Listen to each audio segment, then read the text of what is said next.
Hey, Scott Machine Gun Dad, welcome back to my channel. This is a bucket list thing. I always wanted one. Let's move in close and show you what I got. We moved in close on the Henry to show you some things. Basically, you have your general roll markings here, and here it says 45 Colt. And if you pan a little bit here, I'm going to rotate, and you can see how nice the case hardening is on the receiver right here.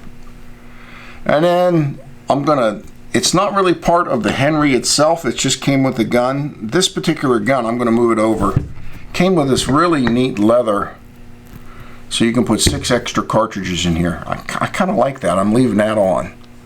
They did a really nice job on that. Plus, it's very comfortable. That's the Henry up close. Let's move back out. You just saw it. It's a Henry 1860 in 45 long Colt. This one is a Uberti made one, finished up by Cimarron, and they did a fantastic job. It is freaking gorgeous. How does it shoot? Let's go look.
I know I moved out of frame, but my finger got burnt.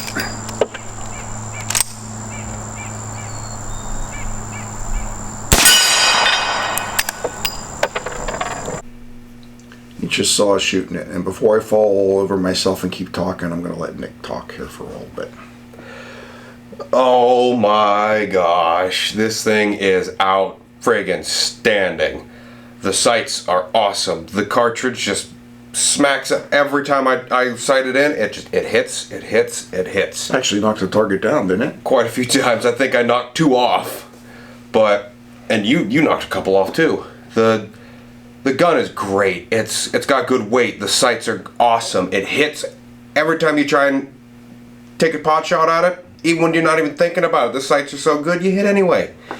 The lever is really smooth. The only complaint I have about this gun is not necessarily about the gun. He reloads the 45 long Colt that this thing shoots, so we were trying to not rack the lever really hard and send the cases flying out. We wanted to keep them there. So as we're trying to do it a little gentler, I had hot brass around my elbows as I'm trying to stay on there. But other than that, this gun is amazing. It shoots. I've wanted one of these since I saw it in the one of the Clint Eastwood movies when I was a little kid. I forget which one, Fistful of Dollars or something. He's shooting a Henry, because you could see the... And back in those days, they used to take a 1866 Yellow Boy Winchester and take the wood off and say it was a Henry. But you could tell it had the loading gate on the side, so it wasn't a Henry. Always wanted one. Could never afford one. And this is another deal where, let me tell you the story. I'm on one of these 2 or 3 auction sites I go to, and they had this listed as new, used. Their estimated selling price was between $800 and $1,600. I think the Cimarron's wholesale's about $1,750, $1,800. So I'm like, well, I know I'm not going to win it, but I want to put a bid in it and see where it goes. So I put a bid in. I put a bid in at $800. I won it for $800. Plus auction fees, so $920. I bought shit myself when I won it. It is such a beautiful work of art. The company that did this, between the case hardening and the super rich dark bluing, it's gorgeous. This is something like, literally, you should probably put up, if I had a fireplace, it'd be above the fireplace on a mantle. And then whoever had it before me did this leather, and they put the little leather tang on it here, and they did a fantastic job. I mean, I am so blown away by this purchase. The only problem is, now I got to have all my 45 long Colt reloaded, because since I've got this, I've gone through like 300 rounds of 45 long Colt, and I only had like 350 rounds of 45 long Colt. This gun is fantastic. If you're into old West guns, you got to get one of these. You just got to. It's freaking phenomenal. There is one problem. Everybody complains about the spring moving down.